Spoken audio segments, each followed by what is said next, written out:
Það var ekki að fara að stoppa mig. Ég var aldrei að fara að tala við neitt. Við höfum aldrei tekist á við þennan vanda. Aðstandendur eru bara raunverulega í umönnunarhlutverki. Fólk þetta bara hrætt. 2 ferðir í viku, þá einhver jarðaför á Íslandi sem bara út af fíknisjúkdómnum og við eigum ekki að sætta okkur við það.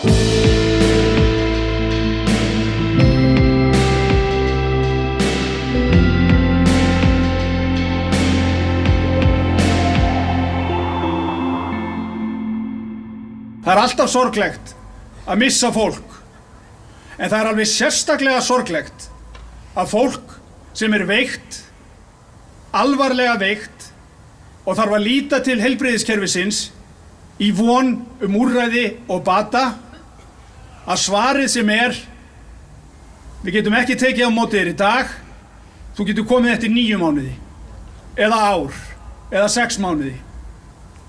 Þetta ekki boðlegt. Ég uppgötaði það bara þegar ég var á 30-aldri að ég væri alkohólisti og fór auðvitað bara og leitaði mig hjálpar og hef alveg blessunlega fengið að vera edrú held ég í síðustu 23 ár af síðustu 27. Það hafa komið föll en sem betur fyrir hafa þau verið stutt. En ég alveg verið opinn með það. Ég þurfti að leita mér aðstoðar við þessum sjúkdómi. En ég var náttúrulega bara lengi að vinna á Ríkisútvarpinu í dagskrárgerð og það var allt öðruvísi.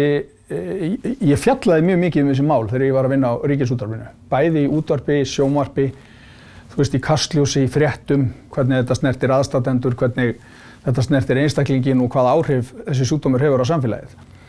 En síðan þegar ég fór út í pólitík þá fattaði ég það að þá var maður bara kominn á annan vettvang. Þá getur maður farið að tala allt öðruvísi heldur en þegar maður að vinna í fjölmiðlum. Og ég byrjaði svona smátt og smátt að fara í einhver viðtöl og tala þessa hluti og það eiginlega bara hefur svolítið orðið þannig að eftir því sem ég hef oftar komið fram og talað þetta, hvort sem að það á þingi eða í fjölmiðlum eða annað, þá fæ ég bara alltaf meira og meiri viðbrögð frá fólki, frá aðstandendum, veiks fólks, sem að slást við kerfið, sem að kennst ekki með fólki sitt í meðferð eða einhverju aðstoð eða annað. Og þá fattar maður auðvitað bara vandinn miklu meiri heldur en að maður gerði sér grein fyrir, þó að maður hefur vissulega gert sér grein fyrir því að þetta væri alvarlegt mál. Og þá ákvað ég bara að hella mér út í það að taka svolítið slaginn í þessum málaflokki. Mér finnst þessi málaflokkur stundum gleymast. Það alveg fólk niður á þingi sem að fleiri en ég sem að tala þetta og berjast fyrir þessu. En umræðan þennan sjúkdóm þarf samt að vera meiri vegna þess að afleiðingarnar á honum eru svo rosalega miklar. Þetta bara hápólitískt mál. Þetta hápólitískt velferðarmál. Þetta hápólitískt efnahagsmál. Þetta hefur áhrif á peninga ríkisins, peninga sveitarfélaga, peninga í fyrirtækjum og einstaklinga. Þetta hefur áhrif á vellíðan og velferð þjóðarinnar og einstakra hópa innan þjóðarinnar. Þannig að þetta hefur eiginlega bara svona undið upp á sig og ég sé ekki eftir einustu mínútu sem ég hef varið í að tala þessa hluti. Þetta bara gríðarlega mikilvægt mál. En hvað það sem að þú telur þurfa að breytast? Það bara peningar eða? Nei, það aldeilis ekki bara peningar. Fyrir það fyrsta þá þarf samfélagið að átta sig betur á öllum þessum afleiðingum sem ég var að tala um. Það að segja, það verður að eiga sér stað eitthvað svona vitundavakning í samfélaginu. Við erum vissulega að gera alls konar fína hluti, það eru fína meðferðarstöðvar og það oft verið að fara í alls konar verkefni í forvörnum og annað. Ég get til dæmis bara nefnt það sem að Mosfellsbær nýlega búinn að kynna að setja bara auka 100 milljónir í forvarnir bara í því sveitarfélagi. Ef öll sveitarfélögin á höfuðborgarsvæðinu myndu nú gera það sama, þá er þetta 2 milljarðar. Ef menn færu í að gera það sama hlutfallslega og Mosfellsbær að gera. En síðan erum við bara með laskað kerfi. Við erum bara með allt of langa biðlista.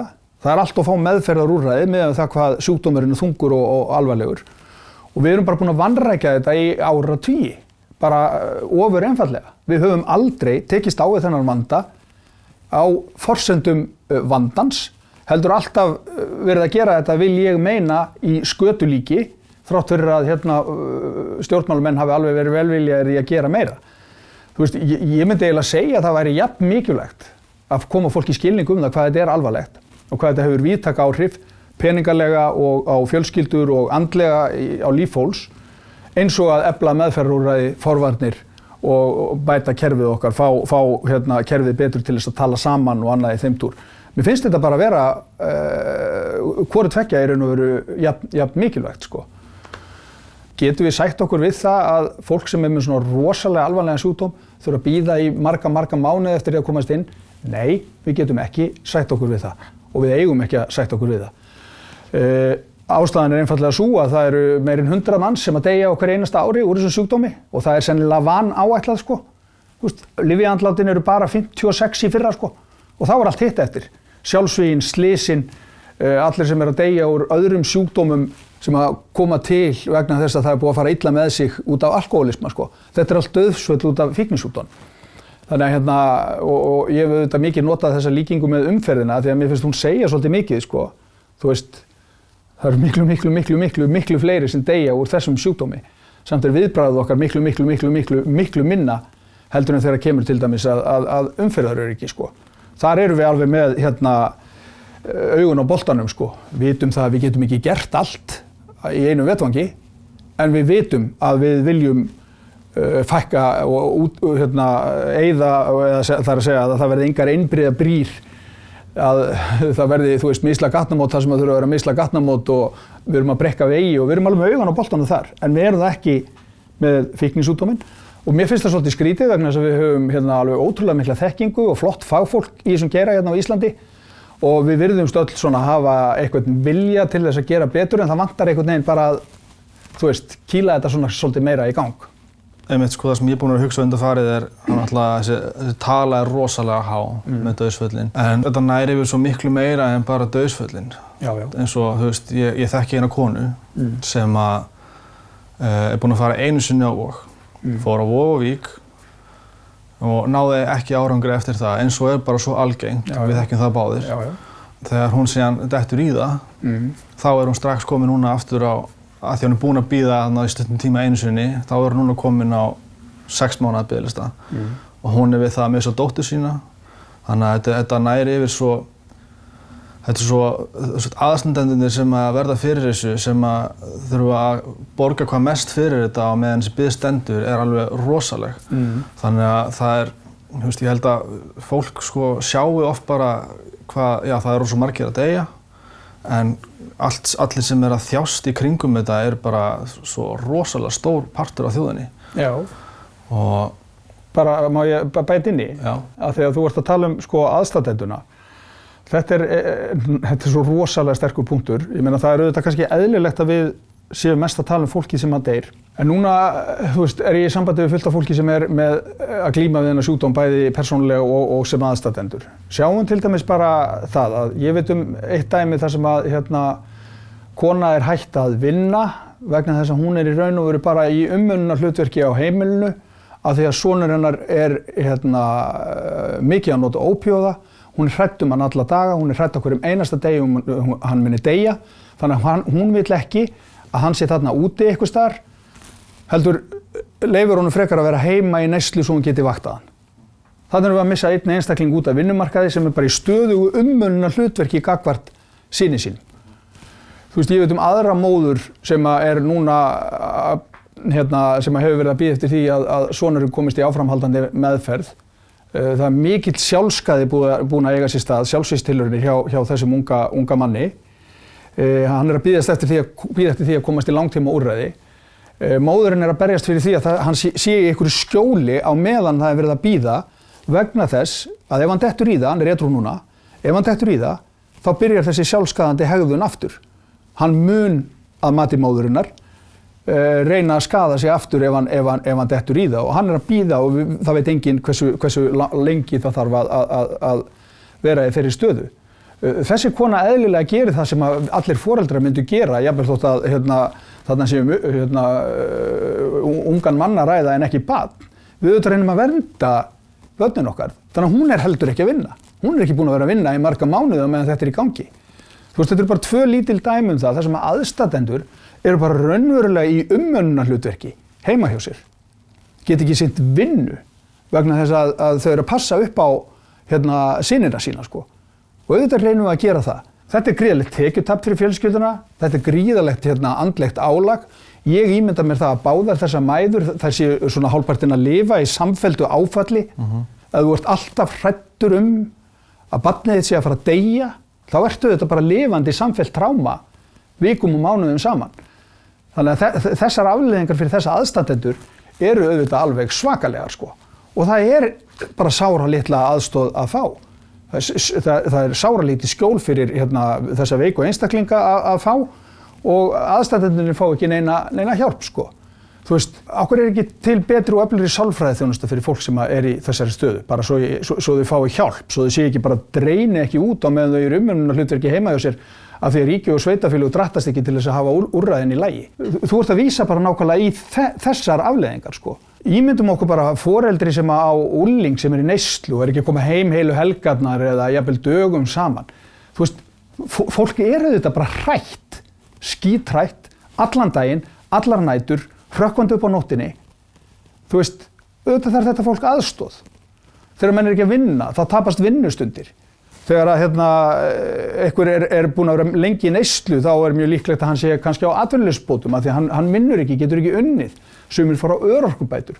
Þú veist, þetta sést bara einhvern veginn út allt, þessi sjúkdómur sko. Og þú veist, þetta ekkert einhverju þúsundir á hverjum tíma sem að díla við þetta. Þetta eru tugþúsundir þegar þú telur aðstandenduna með. Af því að það eru bara sko, meir en 5.000 mann sem leita sér aðstoðar einhvers staðar í kerfinu á hverju einasta ári sko. Þannig að þú veist, það bara helvíti mikið verk að vinna sko.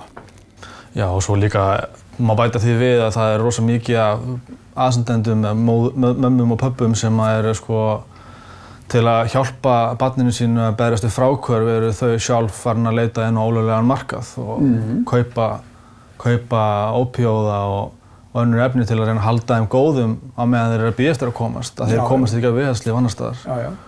Þannig að það er annað áfalli viðbót fyrir foreldra allt í orðin bara stundarglæpi. Já, þetta þekkjum við auðvitað dæmi Ég meina foreldrar, þú veist, við erum öll þannig að við reynum að gera allt sem við getum fyrir börnin okkar, jafnvel þótt að börnin okkar séu orðin fullorðin, sko. Og þetta setur stundum aðstandendur í alveg svakalega stöðu, sko. Þess vegna svo brýnt að við séum með fleiri úrræði sem geti gripið fólk fyrr. En mér langar svona svolítið bara að nefna að því að við höfum búin að vanrækja þetta í áratugi, þá þú veist, þá þarf að byggja alveg svakalega mikið upp til þess að við náum einhverjum árangri. En við megum hins vegar ekki gleyma því að þegar við erum að setja pening í einhver úrræði, þá það ekki bara einhver peningur út í gluggann, sko. Þetta fjárfesting.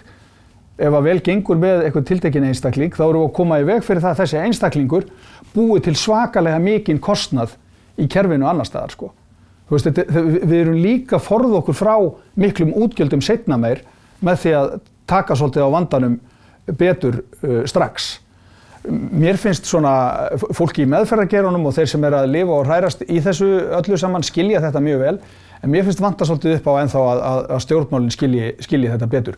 Og þarna erum við reynda komin að vanda sem þetta bara það að stjórnmálin alltaf að hugsa í einhverjum svona fjárlaga árum eða fjármála áætlunum og það alltaf verið að velta fyrir sér útgjöldunum, en við náum síður utanum kannski mögulegan sparnað af einhverju síðar, sko. En það hlýtur alltaf samt að þurfa að vera einhver breyta þegar við erum að takast á þessa málaflokka. Þetta bara svakalega mikill vandi og það sem nú kannski grátlegast, við sjáum það auðvitað á lyfjaandlátunum þó það sé erfitt að taka eitthvað svona 1 ár úr eða 2, við þurfum að sjá okkur þróun til lengri tíma, að þá vandinn auðvitað bara aukast.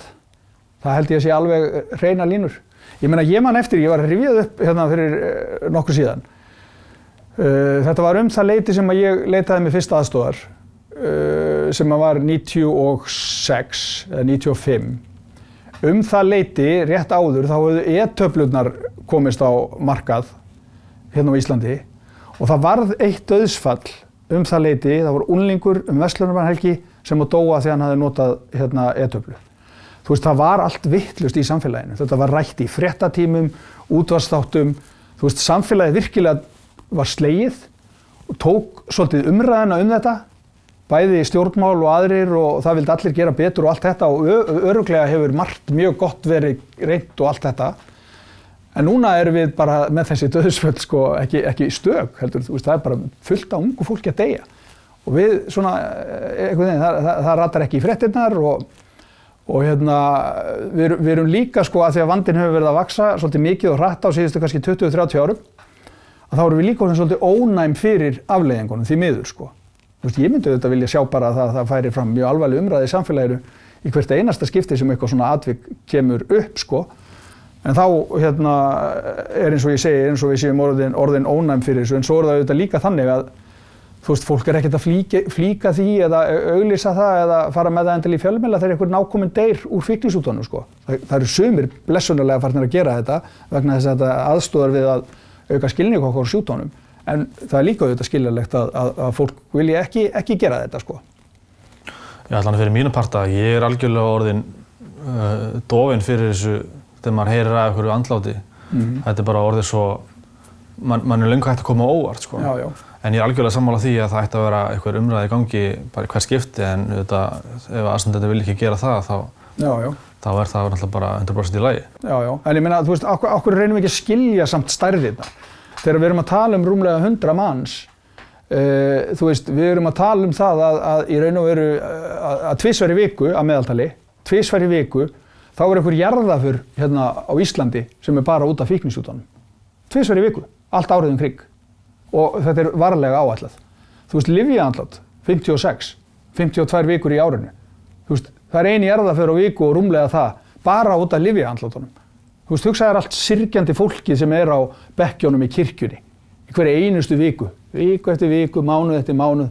Þú veist, mér finnst okkur svolítið vant að skilja hvað er á bakvið þessar tölur, sko. Þú veist, þetta kemur bara einhvern veginn svona til okkar eins og einhver tala, en það er svo ótrúlega margt á bakvið. Það er svo rosalega löng saga hjá hverjum og einum sem er búin að vera vafinn inn í alls konar erfiðleika, ekki bara fyrir þennan einstakling sem dó, heldur alla hina.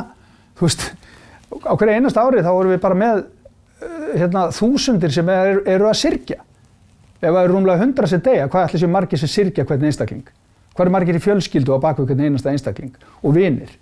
Þú veist, þetta er bara lygilegur fjöldi sem á hverju einasta ári er að missa eitthvað nákominn úr þessum sjúkdómi. Þannig að þú veist, okkur vantar svolítið einhvern veginn að átta okkur á því hvað er á bakvið tölundar. Kannski hugsa sumir með sér af því að það hefur mikið gengið á og þetta er oft mjög veikt fólk sem er jafnvel búið að leiðast út í afbrot og annað til þess að fjármagna fíknina. En þetta er samt líf, skilur. Þetta er alltaf einhverjir einstaklingar sem eiga mömmu, pappa eða börn eða systkini. Þetta eru líka einstaklingar sem að kannski kerfið náðu ekki að taka nægilega vel utanum og mistu þar að leiðanda fullt af tækifærum. Þetta eru líka kannski einstaklingar sem að ólust upp í alveg svakalega miklum alkohólisma og það kannski gat ekkert annað gerst en að viðkomandi yrði sjálfur með fíknisjúkdóm sko. En þá erum við einmitt komin inn í þetta sko, hvort að við öll séum nægilega vakandi fyrir því þegar við sjáum þetta gerast hjá með ungu fólki sem er alast upp í erfiðum aðstæðum af því að það er alkohólisma á heimilinu. Þú veist, þetta er svo, við erum eiginlega svolítið að reyna að skilja hvað á bak við tölurnar sko. Mér finnst það vanta.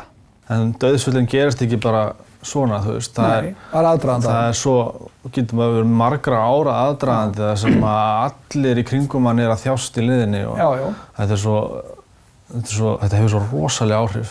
Bara alveg gigantísk sko.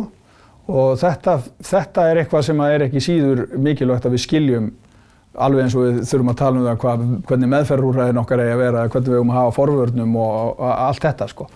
Við erum að skilja allt í kringum sjúkdóminn ef við eigum að reyna að berjast gegn afleiðingum hans. En þessi sjúkdómur er auðvitað bara þannig að hann verður alltaf með okkur sko.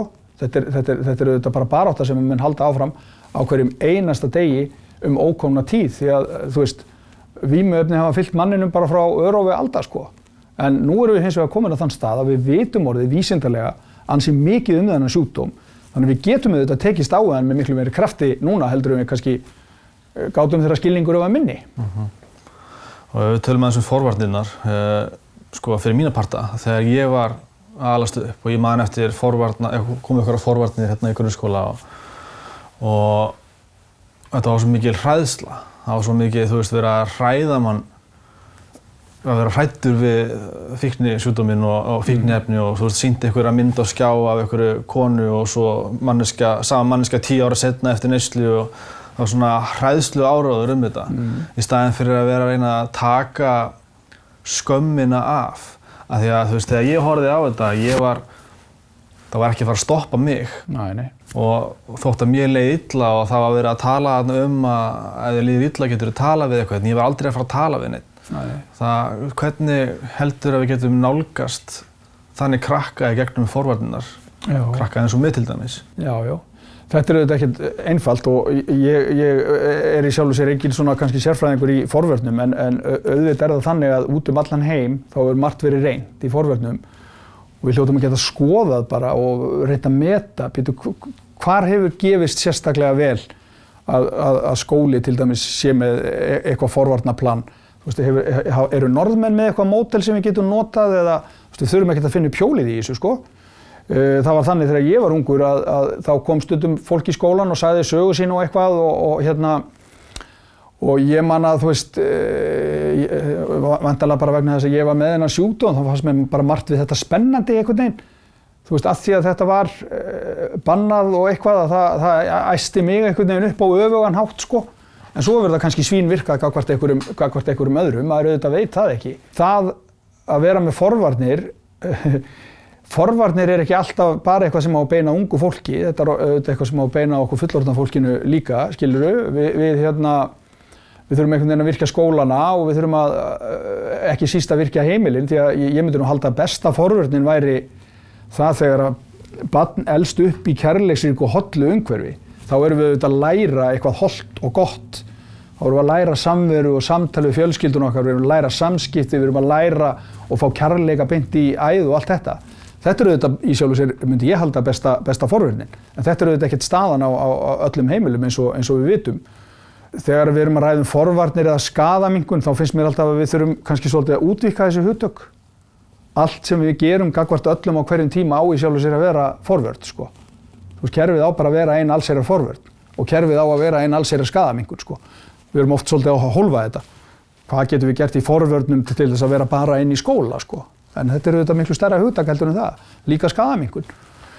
Við þurfum ekkert að finna upp hjólið. Það er örugglega þjóðir sem hafa náð frábærum árangur á einhverju tilteknu sviði. Þá erum við bara athuga hvort að við getum tekið það módel og notað það hérna. Við höfum hins vegar, það hefur mikið verið talað íslenska forvarnamódelið, að fyrirkomulag sem við höfum búið hérna til hafi skilað árangri, til dæmis gagnvart unglingadrykkju og svoleiðis sko. Og það alveg örugglega þannig, en það breytir því ekki að við erum með alveg svakalega mikinn vanda hjá unglingum sem ekki bara drykkja heldur auðvitað líka bara fíkniefnaneysla. Þetta til dæmis gerbreytt frá því að ég var ungur. Þá vorum við að drekka. Efnin voru ekki neinstaðar í kringum okkur þegar ég var í framhaldsskóla. Það var bara ekki þannig. Það var hefði bara verið meira átt að mála nálgast þetta. En núna þetta bara þannig að krakkarnir eru með þetta bara í símanum sko. Það var app í símanum. Og þú getur bara keypt og fengið sent bara á 0-1 sko. Hvernig ætlum við að bregðast til þessu? Það er ekki hægt að banna þetta app, það minnst okkur stjórnlega frekar flókið að gera það vegna þess að það eru auðvitað margt annað í þessu appi heldur en bara nákvæmlega þetta Telegram app. En mér finnst við til dæmis ekki vera að ræða þennan veruleika. Hvernig getum við gripið krakka sem að vita af þessu í símanum sínum sko.